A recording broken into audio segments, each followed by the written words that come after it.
Hello guys, in today's tutorial, I'll be showing you how to install WordPress plugins on your WordPress website. Let us begin.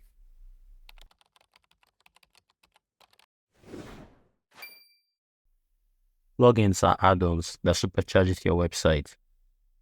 Before we commence the installation of the plugins, you're going to have a quick look at the front end of the website. This is how it's looking currently. The next step is to begin installing the plugins, and you're going to do that from top to bottom, starting from the first one. And note, this is going to be one at a time.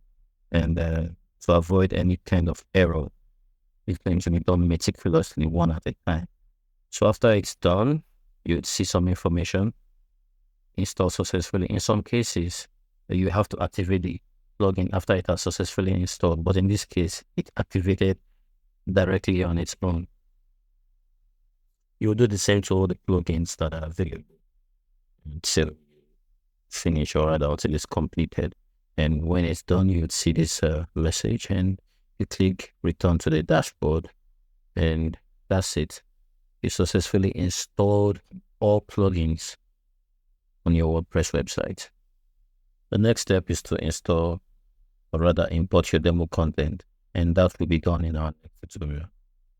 Alright guys, and this is the end of the tutorial for today. If you found this helpful, do like, share, and subscribe.